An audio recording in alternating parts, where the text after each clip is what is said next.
அதாவது ஒருத்தர் நோன்பு வைக்கிறாருங்க. நோன்பு ஒரு லோகர் நேரம் ஆயிடுச்சு. உதாரணத்துக்கு லோகர் நேரம் ஆனவொன்னே சுயநினைவு இல்லாமல் போயிட்டார். சுயநினைவு இல்லாமல் போய் ஒரு நாள் 2 நாள் 3 நாள் 1 வாரம் அப்படி இருக்கிறார். அப்போ 1 வார காலமாக நோம்பாளியாக இருக்கும்போது சுயநினைவு போனவர் 1 வாரம் வரைக்கும் நினைவு திரும்பாமலேயே மரணித்து விட்டார் என்று சொன்னால் அவர் நோன்பாளியாக மரணித்ததாக ஆகுமா அப்படிங்கிறது உங்களுடைய கேள்வி. முதல்ல இந்த கேள்வி நமக்கு தேவையற்ற கேள்வி. ஏன் தேவையற்ற கேள்விங்கிறோம்னு சொன்னால், நோன்பாளியாக மரணிப்பதற்கு ஒரு சிறப்பு மார்க்கத்தை சொல்லப்படலை. ஒருத்தர் மரணிக்கும் போது அவர் நோன்பாளியாக இருந்து மரணிப்பாரையானால் அவருக்கு இந்த மாதிரி சிறப்பு இருக்குது என்று உங்களுக்கு சொல்லப்பட்டு இருந்தால்தான் இவர் அந்த மாதிரி அது கிடைக்குமான்னு நீங்கள் யோசிக்கலாம்.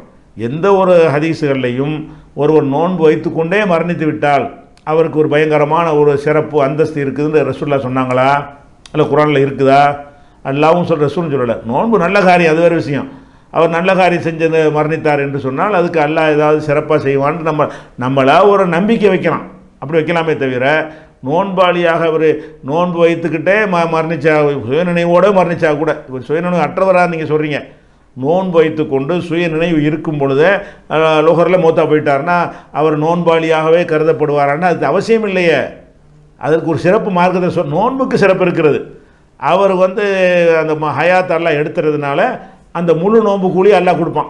அந்த அவர் வேணும்னு இருக்கல, அல்லாஹ் உயிருக்கு கொடுத்த வரைக்கும் நோன்பு வச்சுட்டார். இப்படி எடுத்துக்கொள்றதுக்கு இருக்கே தவிர நோன்பு வைத்தவர்கள் நோன்பாளியாக மரணிப்பவருக்கு இப்படிப்பட்ட ஒரு சிறப்பு இருக்குது என்று இருந்தால் தான் இவருக்கு அந்த சிறப்பு கிடைக்குமான்னு நம்ம திங்க் பண்ண வேண்டி இருக்கிறது. இதுக்கு எந்த ஒரு சிறப்பும் மார்க்கத்தில் சொல்லப்படவில்லை, குறிப்பிட்டு சொல்லப்படவில்லை. ஆனால் நம்ம மனசு சொல்லுது, நம்மளாம் நினைக்கிறோம் அல்லாஹ் ஒரு நோன்பாளியாக இருந்து ஒரு நல்ல காரியம் செஞ்சால் நம்ம மூத்தா போயிருக்கிறான், அதுக்கு ஒரு சிறப்பு கொடுப்பான் அப்படின்னு நம்பிக்கை வைக்கலாம். அதான் மார்க்கத்தின் நிலையில் பயான் பண்ணிடக்கூடாது. நம்மளா ஒரு எதிர்பார்ப்பு வச்சுக்கலாம். அதனால் அதை நம்ம கவனிக்க வேண்டிய தேவையில்லை.